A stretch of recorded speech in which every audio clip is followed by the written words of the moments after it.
This podcast was made on the lands of the Wurundjeri people, the Woiwurrung and the Bunurong. We'd like to pay our respects to their elders, past and present, and to emerging leaders.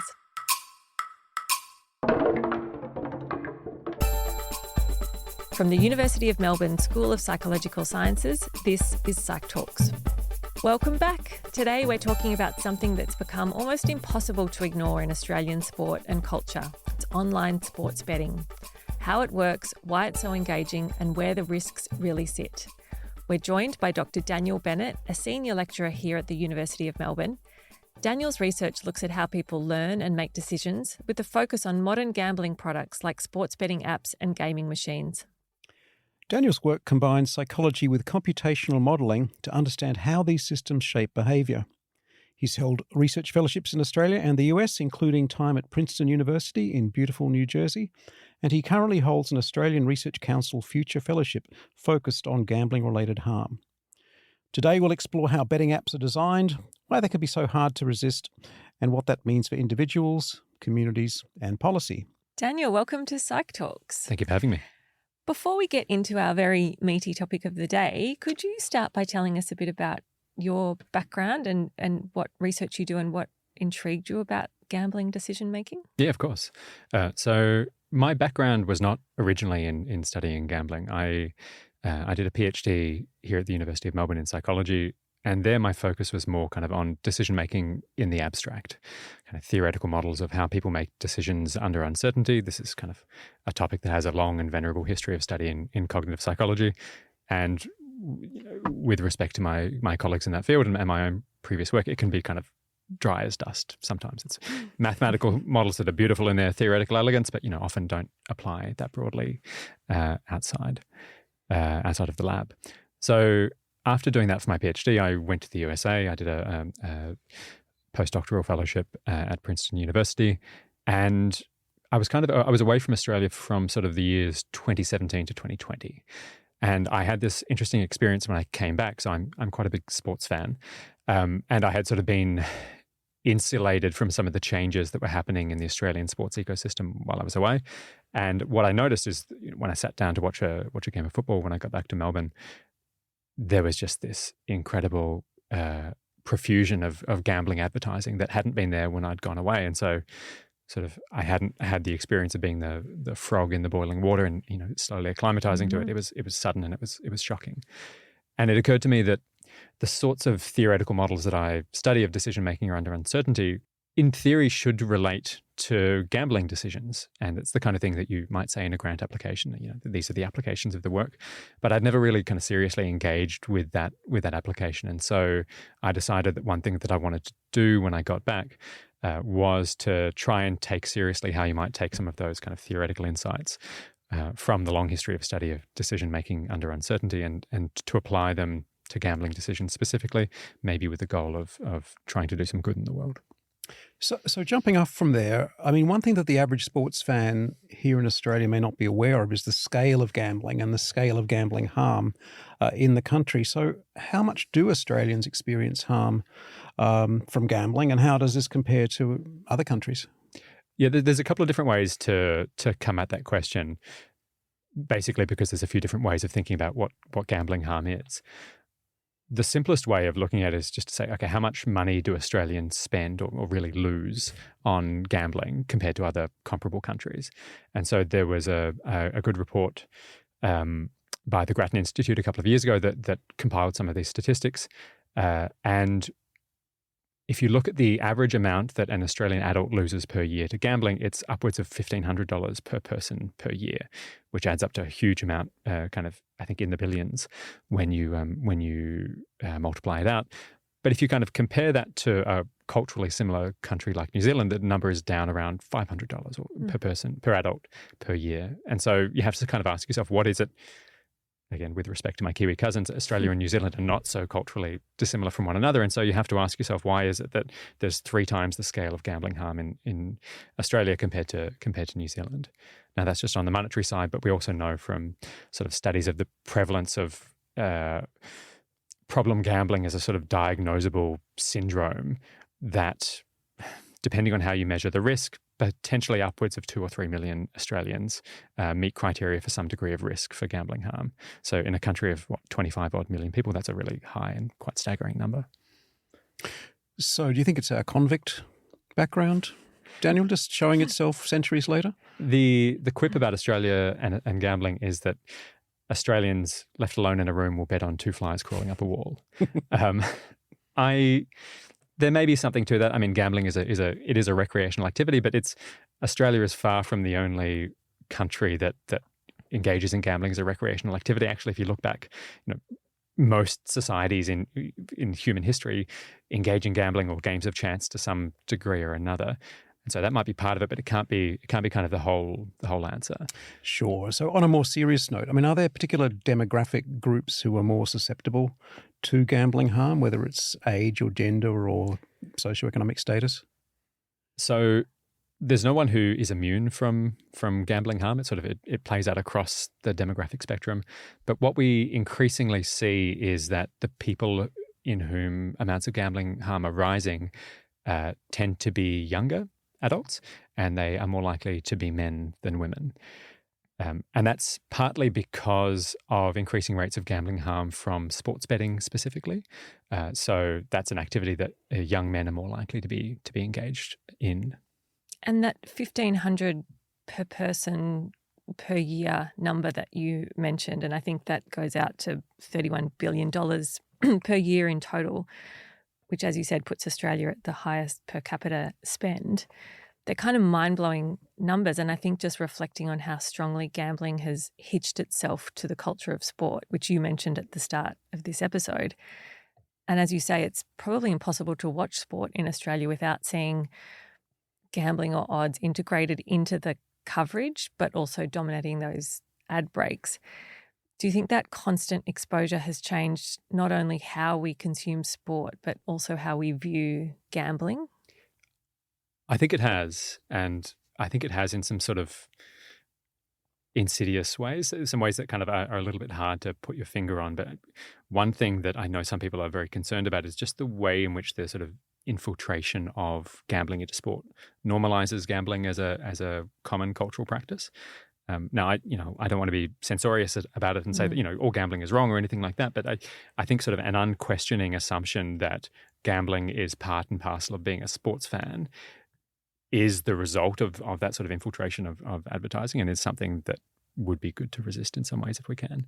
I think, to the other part of your question, I think it has changed how we view sport as well, and some of the bodies that manage sport are very keen for that to be the case.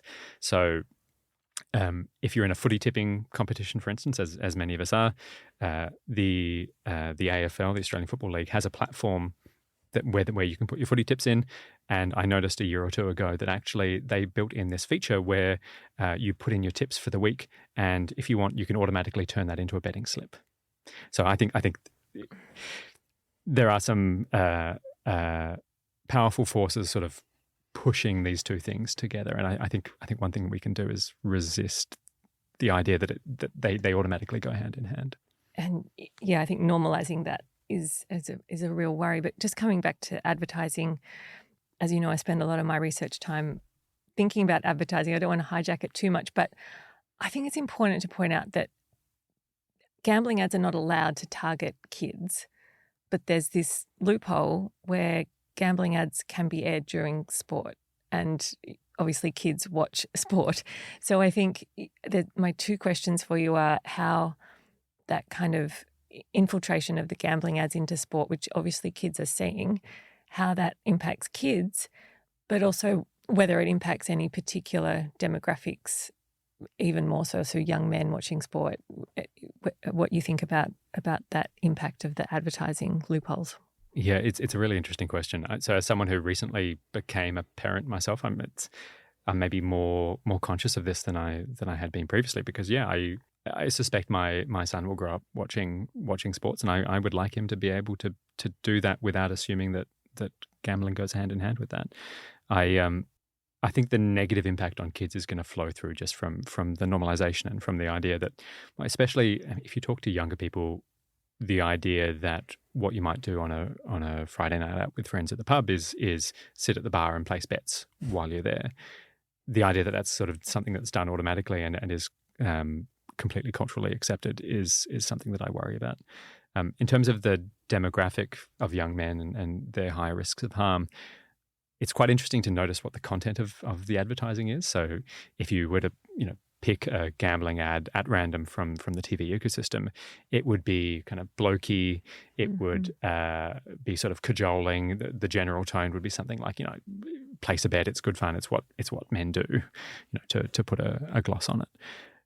That's not because the bookmakers themselves necessarily, because that is their culture. It's, if you look in terms of what large corporate bookmakers are, they are in some ways very, very large, sophisticated data analytics corporations. They have huge amounts of data. They do very sophisticated things with it.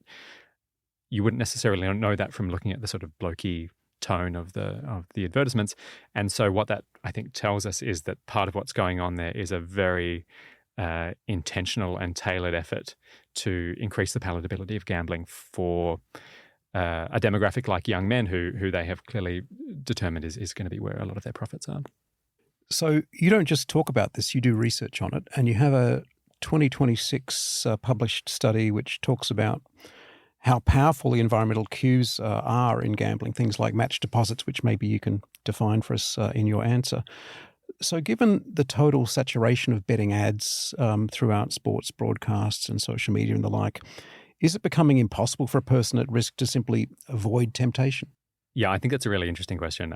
To define the product that you mentioned there of match deposits, this would be something like a really common promotion, sometimes called bonus bets or things like that, where a bookmaker will tell a prospective consumer that if you deposit $100 into your account, we will match that with $100 in bonus bets. And there's often various fine print about the ways in which you can spend that money and how soon you can take it out, et cetera. But what that does is it provides powerful incentives to kind of re-engage, even for people who might not otherwise be inclined to do that. So somebody who might have a sense that they are gambling more than they would like to be, if you're told, we can effectively double your money, it's a powerful incentive to kind of re-engage with the system. More broadly, I think the saturation, if we think of theoretical models of addiction more broadly, the kinds of theories that psychologists and others propose, one phenomenon that crops up in those theories is something called cue-induced craving, which is just this idea that if you are the regular user of, the theories are especially of substances. If you're a regular user of an addictive substance, the sorts of cues that surround the substance, whether it's the room that you use the substance in, the people you use the substance with, tend to, if you just see them in isolation, tend to evoke feelings of craving. And there's been some work thinking about the ways in which those models might apply to gambling as well. And when you have a broadcast ecosystem that's saturated with cues that remind people of gambling, it is the kind of thing that could potentially induce this craving that makes people really motivated to continue gambling. I mean, I think, if I may, this whole idea is so interesting because at some level one could be moralistic and say, why can't people just control themselves and just stop? I think Paul Kelly had this song, if drinking is a problem, then drink a little less. Like, it's just an easy decision to make. And I was thinking about this new book by a philosopher called Hannah Pickard, and I'm going to get the title wrong, but it's something like, what would you do alone in a cage with cocaine? With nothing but cocaine. With nothing but cocaine, thank you. And it's this idea that if this is all it is, this is surrounding you, it's extraordinarily hard not to do it. Yeah. Can you reflect on that? It's funny you mentioned that book, Nick. That book is in my bag at the moment. I'm currently reading it. I believe it refers to you as a sociologist rather than a psychologist. Unforgivable. He often does that. This idea is really interesting. That part of the context for something like gambling is the environment within which people choose to gamble. And as you say, it could be easy to be moralistic and to say, well, if people gamble harmfully, that's because they've made poor choices.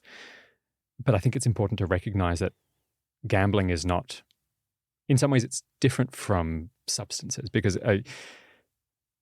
the thing to which people who experience gambling addiction are addicted to is not a psychoactive substance. It is a game of chance that is manufactured for profit by people. And anytime that's the case, it's reasonable to ask the question of, given that this potentially addictive experience is manufactured for profit by people, are there things that we could do without taking away people's freedom and their self-determinism and their ability to choose?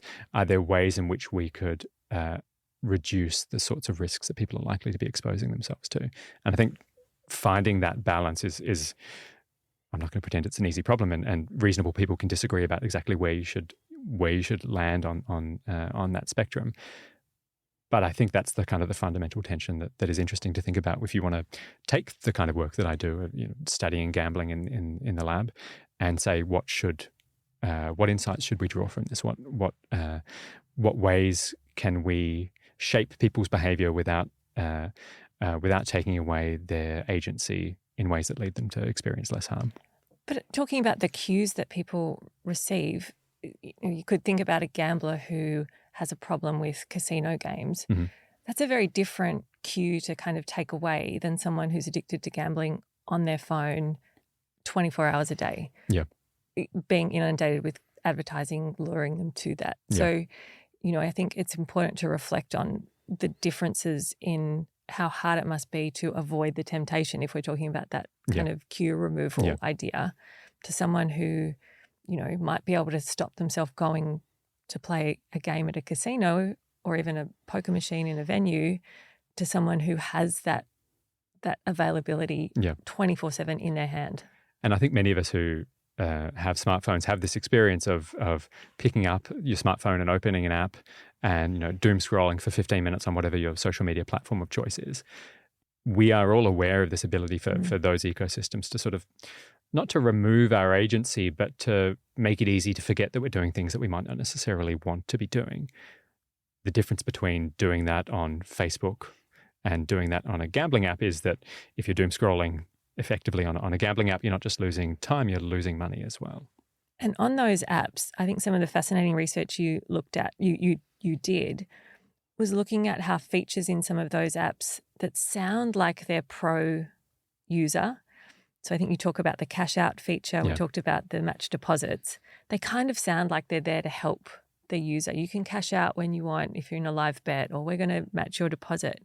But is it that you found that actually made people bet more than not having those features? Yeah, exactly.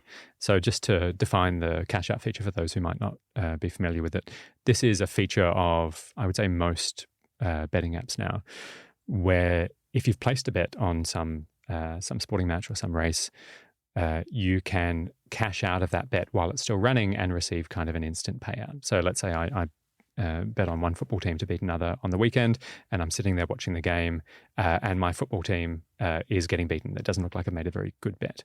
Well, potentially, rather than waiting around and losing my money, I can cash out and take some portion of the amount I bet back, and in theory, I can take it home with me, but in practice, I can take that money and plow it into another bet if I would like to do that. Now, people tend to like the availability of a feature like this because it gives them a greater sense of control over what's happening with their betting.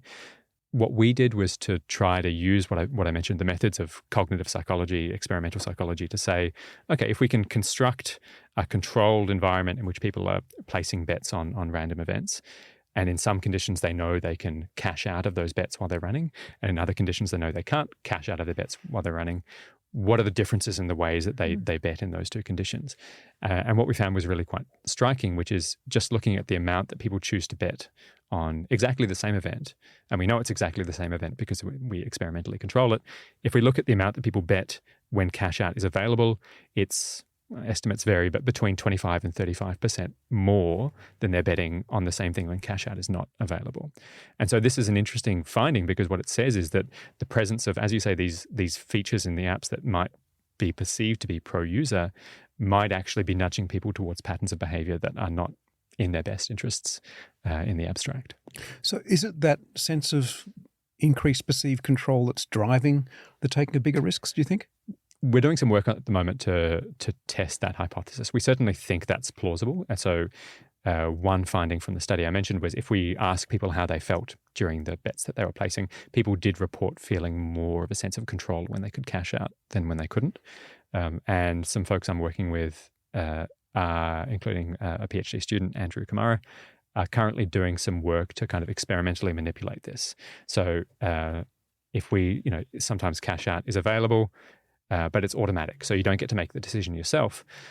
How does that change things? And so what that does is it retains the presence of that feature, but it takes away people's control over it.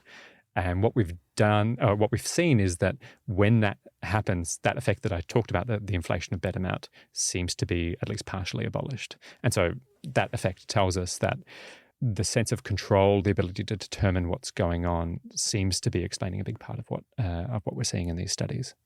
That's kind of preliminary work, but yeah, it certainly suggests there's something to it. Another term you use a lot is the online sports betting loop. Mm-hmm.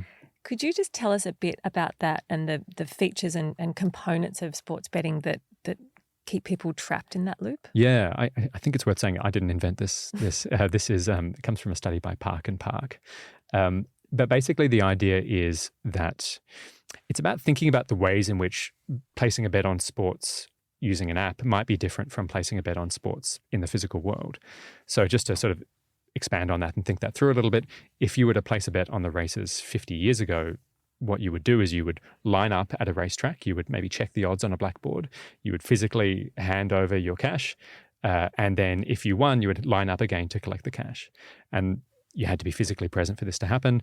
The whole thing at its quickest would take, 10 to 15 minutes. And so something like the online sports betting loop is about thinking about how does that change when we go onto an app. And so the insight of the folks who came up with this idea is that there are many, many features of sports betting apps that effectively just remove a lot of the friction that is in the physical setting that I was describing. So in a sports betting app, you can place bets on many events all at the same time with no delay in how long it takes to place the bet, and potentially sometimes with very short delays in how long it takes to know the outcome of the bet. So some of the features I'm talking about are something like in-play betting. So if you're watching let's say you're an NBA fan and you're watching a basketball game, you can bet in that game on who will score the 31st point of the game and the 32nd point and the 33rd point and the 34th point.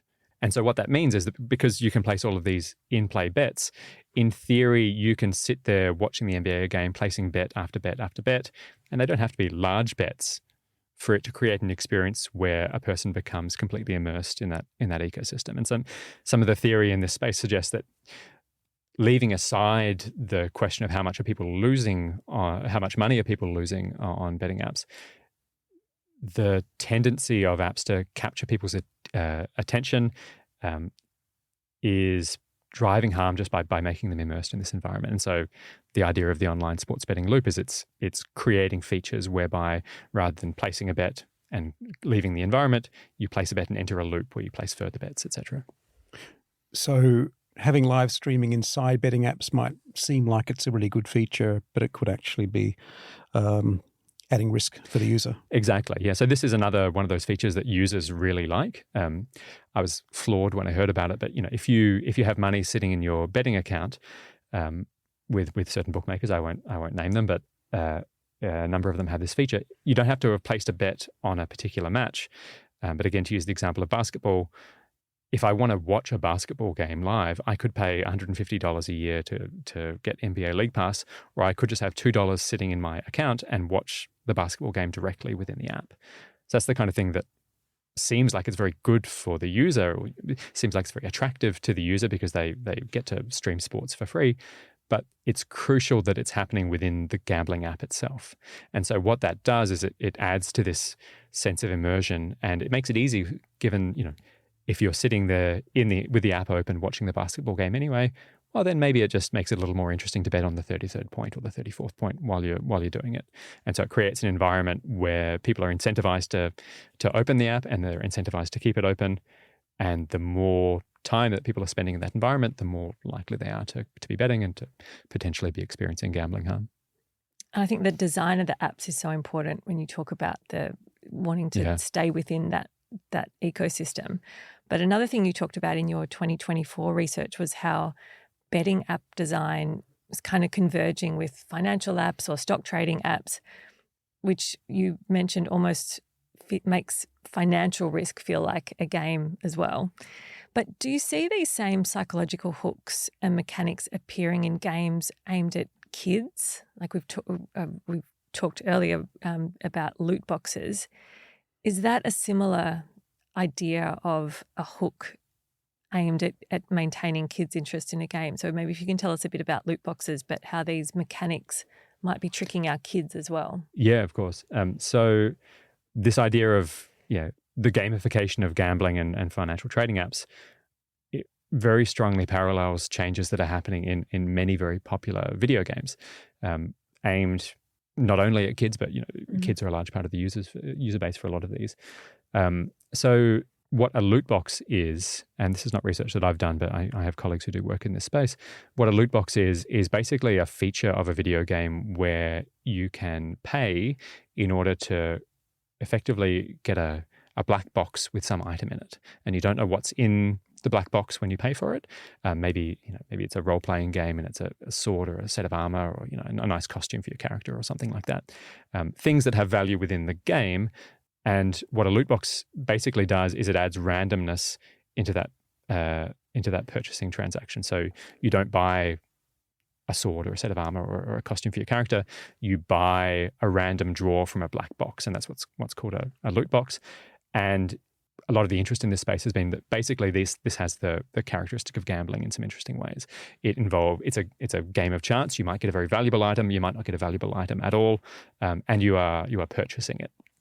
So different regulators argue about whether this technically meets the definition of gambling, but for somebody who studies gambling from an academic perspective, it certainly has these qualities.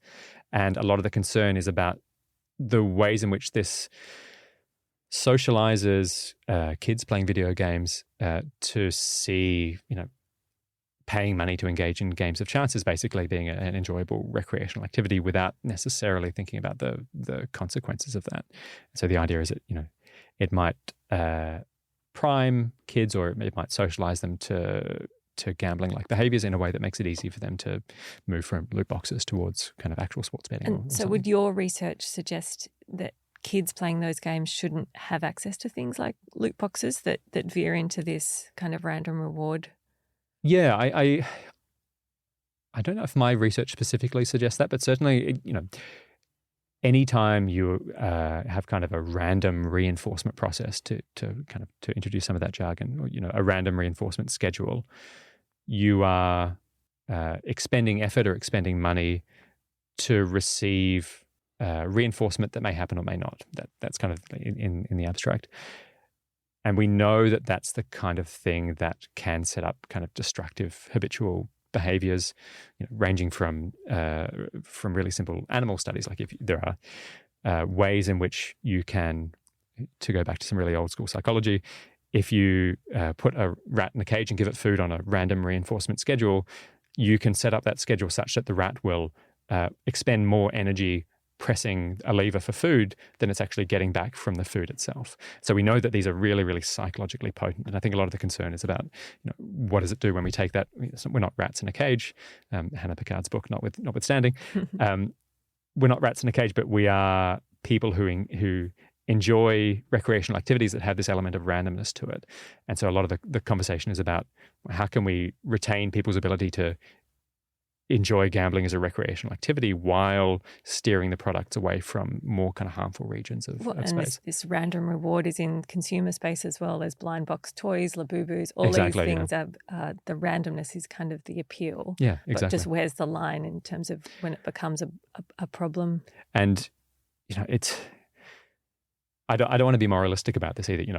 It's fun to open your presents on Christmas morning and not know what's inside. Yeah. And the idea that we're not going to take randomness away from the sorts of things that humans engage in. It's just not a realistic prospect. But the question I think we can ask is, within specific products, are there types of random reinforcement or features that embody these principles that we can steer away from and reduce the harm as a result? I'm glad you get surprises from Christmas presents. For me, it's always books or socks. So not much surprise there. But different books in different socks. Indeed, different books, which can be surprising, even surprising socks sometimes. So in your studies, Daniel, you use this thing called the PGSI, which stands for the Problem Gambling Severity Index, to measure gambling risk. So for anyone who's listening who feels their betting might be getting out of hand or becoming a problem, what are some early signs they should look for? Yeah, so the PGSI academically is the standard way of looking at this. It's kind of a 9-item questionnaire that has some standard cutoffs for, low risk of gambling harm, moderate risk, high risk, etc. And it is freely available in various places online, and people could take it themselves if they want to. But there's been a lot of work more broadly looking at if you want to know whether someone is likely to experience harm from gambling, what are the things you should be looking for? And one instrument that is quite short and that seems to be quite useful is something called the lie bet index.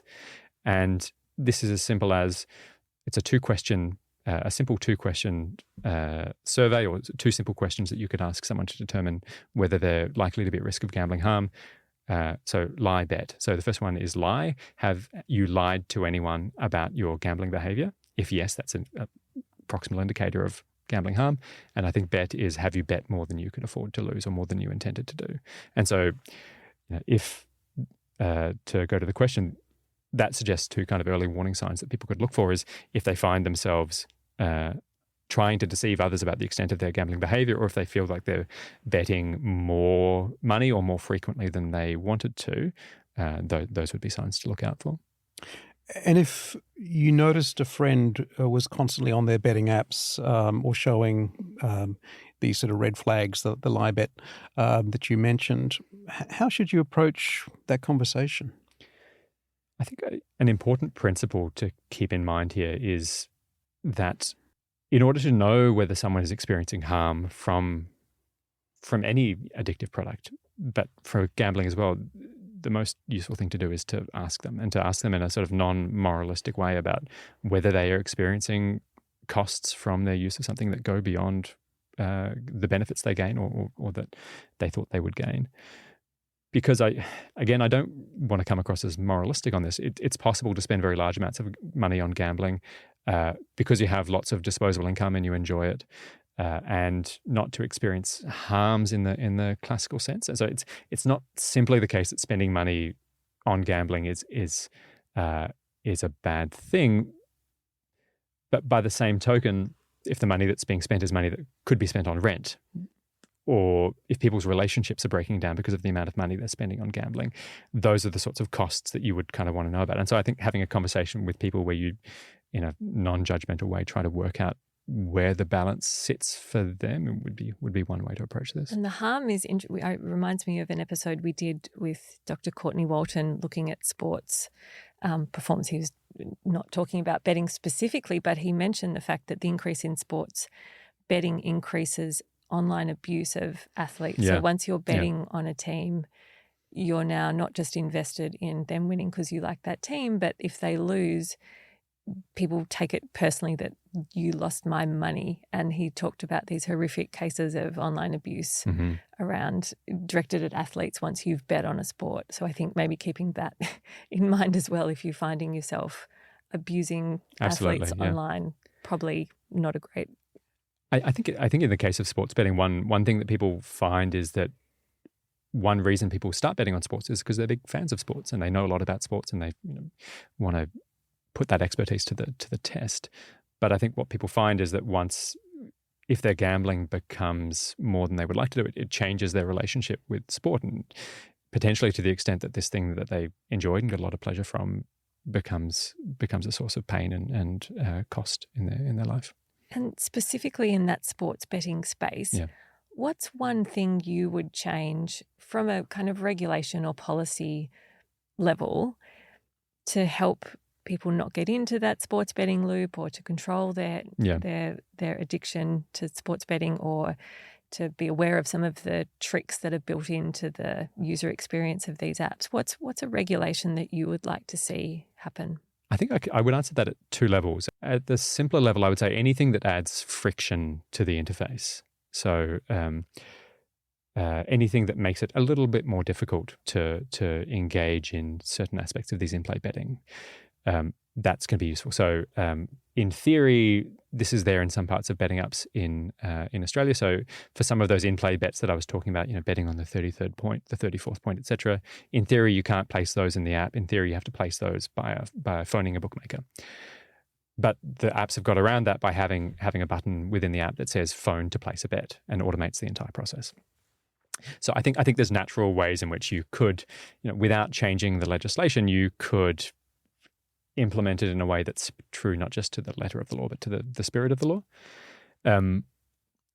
More broadly and sort of at a kind of systems level, one recommendation that's been made by lots of people, including the late Peter Murphy, the MP who led the government's standing commission into gambling harm, is just to have a single national regulator for online gambling. So it's currently regulated by the states, meaning that each state has its own regulations, and meaning that bookmakers naturally just move themselves to whichever state has the laxest regulation.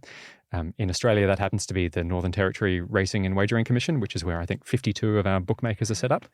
And there was a really good ABC Four Corners report about this last year, where they looked into the activities of this regulator and found that it had no full-time staff, that it had many commissioners who owned racehorses themselves, and that it hadn't filed an annual report since 1993. So Wow. If you have a single online regulator, you get rid of the ability of bookmakers to go state shopping in terms of where they would like to set up. But anyone could bet with them. That's right. And so they're incorporated in the Northern Territory, but if you place a bet in Victoria or in Western Australia or anywhere, you're placing a bet with the company that is headquartered in the Northern Territory and is governed by those Northern Territory regulations. So that's your suggestion at the systems level. What about at the individual level? So what's a final takeaway or piece of advice you'd give our listeners? I think one thing that I would say is that what the research tells us is there is, we talk about gambling in the abstract, but there is no one kind of gambling behavior. That many people buy a lottery ticket every week, and you might say that they are regular users of gambling products, but they're probably at less risk of gambling harm than somebody who goes to the pokies every week. We haven't talked about the pokies at all in this episode. It's a huge source of gambling harm as well. But just sort of by extension of that logic, being aware that not all gambling behaviors gambling activities are equal in terms of the amount of risk that they confer on people. And so that if somebody does find themselves losing track of time in a gambling app, or betting while they watch sports live in a gambling app, or any of these activities that seem to remove the friction and kind of keep them immersed in that environment, that those are sort of warning signs that they could keep an eye on in their own behavior. Oh, fascinating research, Daniel. Thank you so much for spending time with us on PsychTalks today. And although we didn't get into all the other types of gambling, I think focusing on the apps is a really important message for people to understand the mechanics of those apps and how addictive they can be. So thank you for coming into PsychTalks. Thank you both for your time. That was Dr. Daniel Bennett from the University of Melbourne School of Psychological Sciences, sharing his research on decision-making and gambling in modern betting environments.